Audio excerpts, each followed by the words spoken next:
Osee, I think that's how you pronounce it, Osee, sent me out their Osee G7 monitor, and I'm freaking hooked. So they are not controlling, man, I got a big old knocker right here. So they are not controlling what I am saying in this video, so don't stress, don't fret, whatever. Going 7 inches really made life difficult. I've always been used to having 5-inch monitors, but when I got into like anamorphic lenses, 5-inch monitors are impossible to use with anamorphic lenses. You're pretty much get an image that's about like yay big in real life.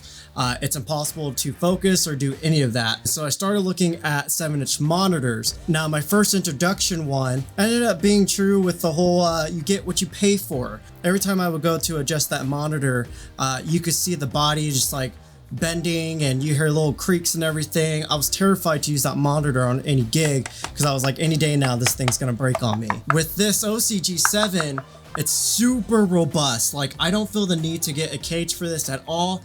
But let's just go back real quick. So I was using 5-inch monitor, which was fine if you're shooting spherical usually. As soon as I started using like softer vintage lenses or any anamorphic lenses, it gets a lot harder to focus just because your focus peaking is having to do a harder job to see what's in focus basically.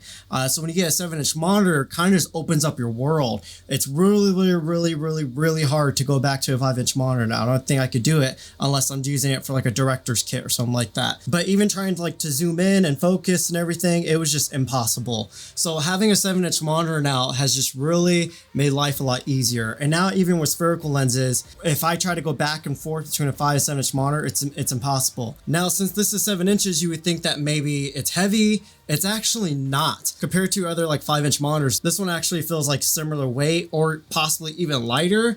I have not weighed them, so I'm not sure, but you don't have to stress there on if it's gonna be super heavy or not. The inner skeleton on this monitor is actually metal, and the mounting points is metal itself. Some of the other monitors I've had, they're not super sharp and the color's off.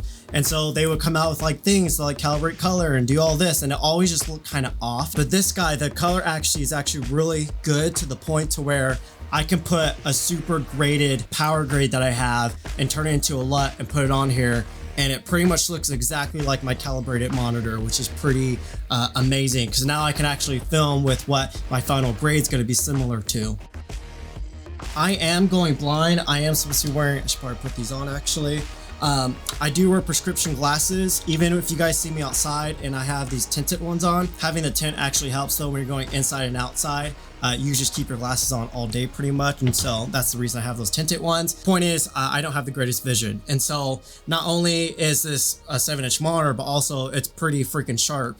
And so when I'm using my anamorphic lens, this thing's way easier to focus. I actually have the Komodo's internal peaking on, and then on the monitor, I have its colored peaking on, and I have that on red. So basically the Komodo's making whatever's in focus extra sharp, and then the monitor's picking up and putting color on that. And so this monitor and this setup, the focus peaking on it, it just makes my life way easier. My homie Christian and I, we just did this one shoot and he was rocking the gimbal. And not to bag on Chris, but I've seen him use a gimbal before, and his focusing was always kind of rubbish, but that's because he was on a 5-inch monitor with anamorphic. So on that last thing that we just shot, he got it in focus on the first try, but then we did a second take because I kind of changed the framing up on him a little bit, and it just made life way easier. So that just showed me that I was doubting him, but it wasn't him, it was the 5-inch monitor. One thing that I was kind of worried about when getting this is that it's not touchscreen. Actually, usually when I'm filming, like my hands are very dirty. I'm like running around, I'm climbing over things and messing with different gear and everything. And so touching the monitor will always put marks all over it. And so there would be certain points where I'm outside trying to film and there's just sunlight being blasted on the monitor and you can see all the finger marks coming up, and it's very distracting. This not being a touchscreen, I actually prefer it, which I'm kind of shocked that I ended up preferring it. But they have an awesome workaround where you can just use pages. If you have a bunch of specific settings that you usually like doing, you can just set up custom pages and swipe through them. But I actually don't even use that because this is pretty much similar to a touchscreen with how quick the menu is to go through. So anytime I have to change anything, I just click over left real quick and I can start going through all my settings.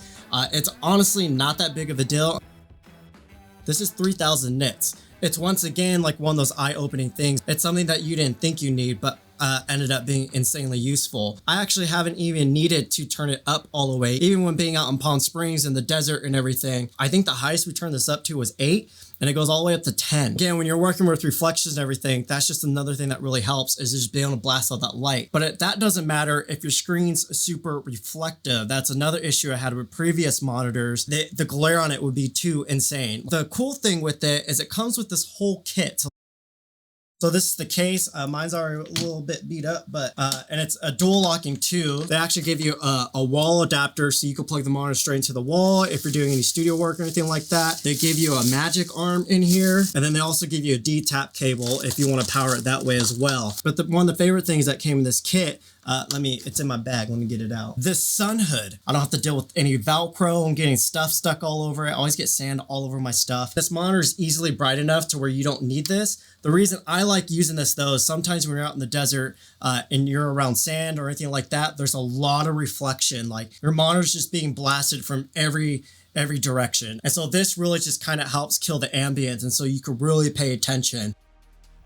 Pretty much all the worries I had about it kind of just all went out the window, honestly. I thought not having a touchscreen would be an issue. Not an issue at all. It's actually pretty easy to go through the menus. The build quality on it, they did a perfect balance between keeping it light while also keeping it very robust. With my other monitor, I was scared to even put it in my bag. And also, if you're just curious about upsizing from a 5-inch to a 7-inch monitor, do it. It's really just gonna make your job easier for you. But yeah, guys, that's pretty much it. So again, if you're just debating between this other monitors and you're having doubts about it either because of the touchscreen or if you're wondering if it's sharp or not, trust me, it's a super good monitor. Again, they're not telling me what to say. I'm allowed to say whatever I want in this review. So pretty much it. It's a monitor, 7 inches, super dope.